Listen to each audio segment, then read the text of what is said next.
Struggle bus, passenger, me. Hi everyone. So I thought I would just put some stuff on my face and talk. I guess it's kind of a get ready with me. And so I wanted to use a couple things. You can watch me struggle with this Anastasia, whatever they call it.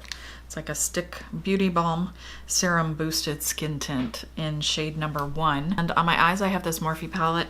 It is the Going Platinum version of this line. So I do have that foiled on the center of my lid. Let's get into it. Let's get into it. Who says that? Oh right, Matt McCarthy, Video Garage, TikTok, big fan. Been enjoying that in the crease. It blends out really nicely though. It's easy to work with. Taking a smaller brush, going into crowd control. Just a little bit more. Pretend like I've got some definition here. In the crease. Stone Cold Rich. This is a beautiful shade. On my skin tone, everything always goes warm, and to find something that actually like stays a cool taupe, I was kind of curious if this was similar to Wet n Wild's Nutty. I think I might still have that somewhere. Let's find out. There's Wet n Wild Nutty. Oh, the days of YouTube, early YouTube. Okay, so there is Nutty, and this is that whatever it was. So this one's a little bit darker, a little bit cooler, but they are kind of similar. That shade in the new palette. And then just the platinum in the middle, in the center. It picks up really nicely on a brush. Look how nicely that transfers. You know, it used to be affordable brands were really good at shimmers, but bad at mattes. And then like 5 to 10 years ago, they got better at mattes and worse at shimmers. So I actually had very low expectations that this was gonna have nice shimmer shades. So pleasantly surprised. For the Molten Metal eyeshadow, which is that center silver shade, it says spray your brush tip with the continuous setting mist or water before picking up the eyeshadow. All right, so I just so happen to have the Morphe setting spray. See how much picked up on the brush? All right, so we're trying for the middle here. Ooh, so shiny.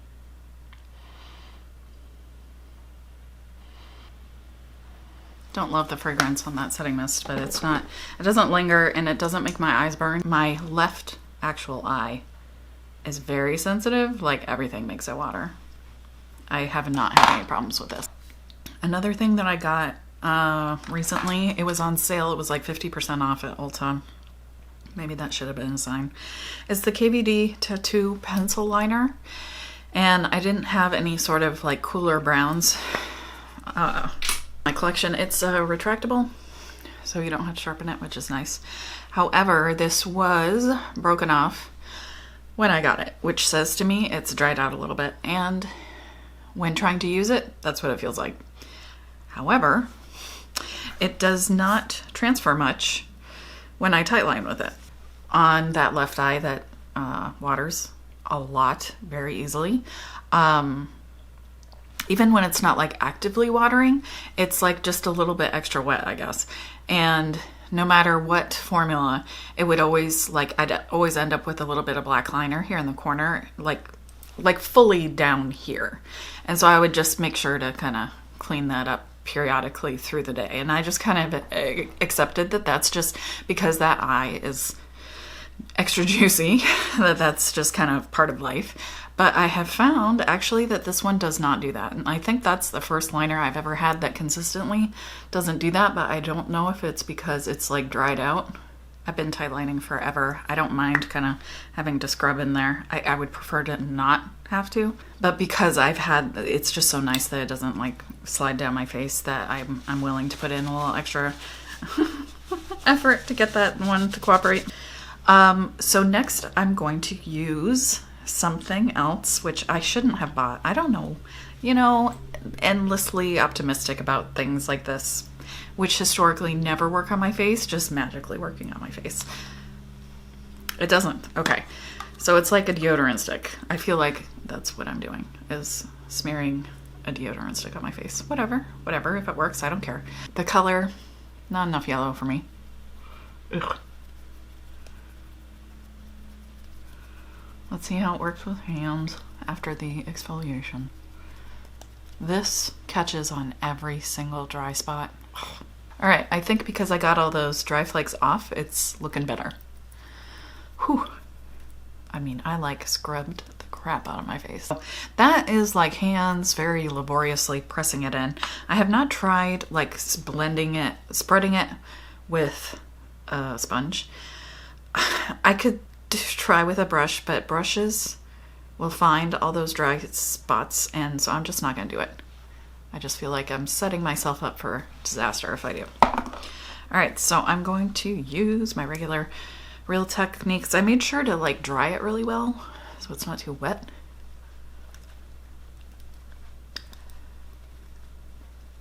You know, this is gonna pick up a lot more product in attempts to blend it out because it's too light, not enough yellow.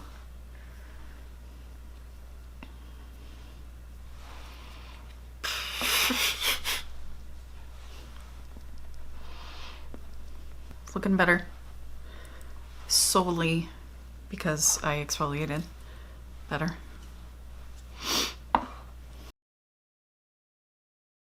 Ugh. The color is not terrible, it's fine. Okay, so I need to put some concealer on. I guess I'll go with kind of my old favorite. I haven't been having a lot of luck with this lately either. I don't know what's going on. Ugh. It's the Cover FX Power Play Concealer in N1 and Fair 1. Do they still make this? I don't know. And the different is likely what causes me to have flaky skin. I only use it every other day. I put an oil down first and then I go in with the different, but still makes me flaky AF. Just because this is like tacky, I am just gonna go in with the NARS Light Reflecting Setting Powder Pressed. I should have bought more in a sale and I didn't because I'm like, I've got other setting powders. Except this one really does work the best for me. Got this one. I wonder if I could like dig out all the little bits and try to press it like in that little one. I mean, it's worth a shot, right? Once this one's empty, might as well try. I was kind of digging through my old blush, cream highlight. I came across this, which I haven't used in forever. It's the Colourpop Aphrodisiac Super Shock blush. I mean, I've used, it was a long time favorite. So I'm just gonna use this Real Techniques sculpting brush. Just kind of tap in there. It's a really pretty color.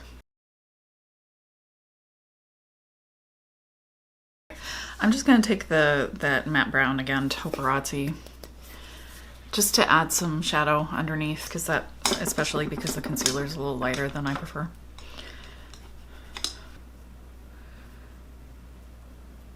Just gonna use a little bit of that darker brown Crowd Control, kind of around the corners there. Gotta be careful, don't want to get it in this eye, otherwise it's gonna start running. So for highlights, favorite highlight perhaps, the Colourpop Flexitarian. Like, this is old and it is still fresh, moist, beautiful. So pretty, so easy to use.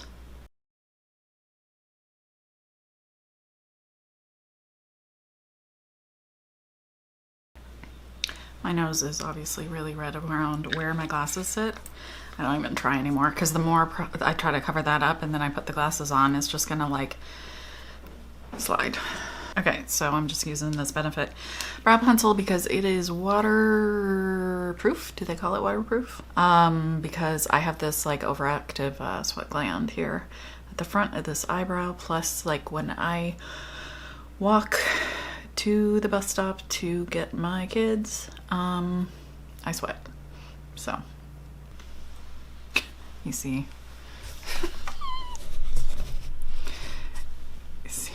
The other day, I think I got some sunscreen in my eye. It watered for hours. I still feel kind of tacky. So I'm gonna use this small one size. I have not liked this under my eyes, and I'm not really sure if I had come to a conclusion about using it elsewhere.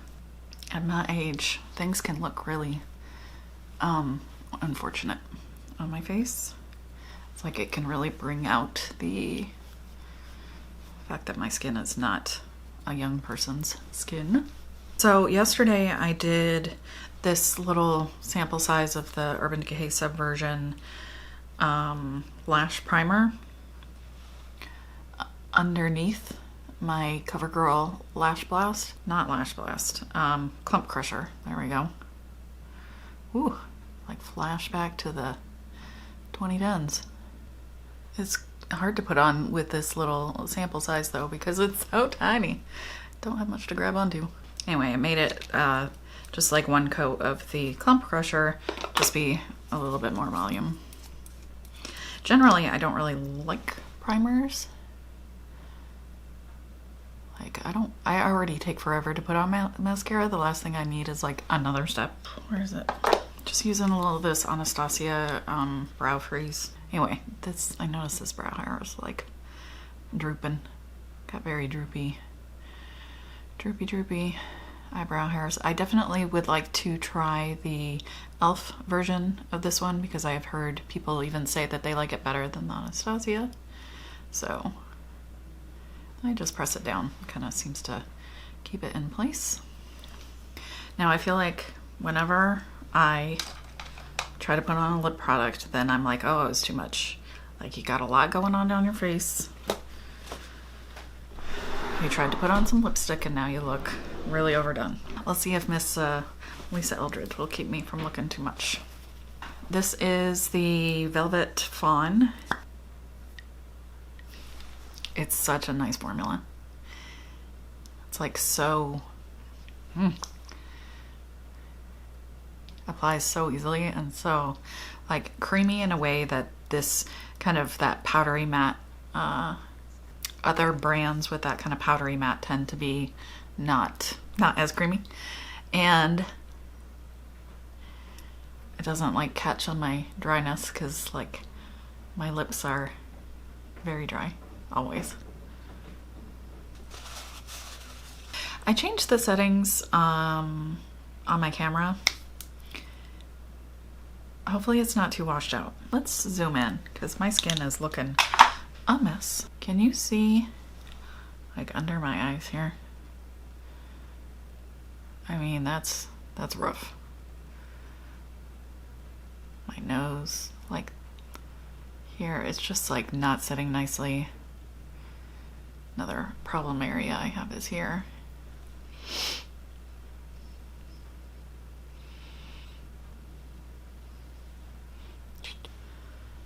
This is a mess, dude. What a mess. I haven't had this much trouble with my brows in a long time. That is everything on my face. So we got something. I like the look. I think it looks nice. It looks nice in the viewfinder at least. I don't know how it looks like in real life. This hair is new. And I cut it last night so that it's not, it was like this part was like 3 inches long. I'm like, okay, I need to do something about this. I keep thinking I'm like gonna grow it out to like a shag or something. I just don't like the way that it looks on me, and the way I sleep, my hair ends up like everywhere, and it's a whole lot easier if I keep this part where I have a lot of really crazy cowlicks super short, because then like there's nowhere for it to go because it's not long enough to go anywhere. So the color was like R57 of the L'Oreal Feria something.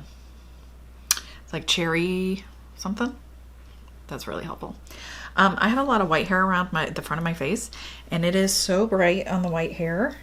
It's quite a bit darker on the hair that is not white. Don't especially love this tone for me. I think on me, I like something that's a little bit more orange and less like pinky red, but I just couldn't deal with the natural hair anymore because it was just so cool toned and washed out, and like I'm already pale and washed out, and I was just like, you know what, it was kind of, I felt good about like keeping all of my natural white, etc., and like seeing where it was at, but I didn't like it, and I never like my hair. Like I really, really don't like my hair. I never am happy with it. So adding that onto already not being happy with it, it was just too much. So let me know if you have any questions about the things I've tried, whether or not they worked for you. I'd be very curious what other people are thinking about that Anastasia Balm thing. I have seen a couple other people use it, but people that have very different skin types and textures than mine. Let me know if you have any questions, comments, whatever. I always love hearing from you guys. Definitely recommend that Morphe palette. I think it's totally worth the money, especially because it is quite affordable. Anyway, hope you're having a great day. Thank you so much for taking the time to watch my video today, and I'll see you soon.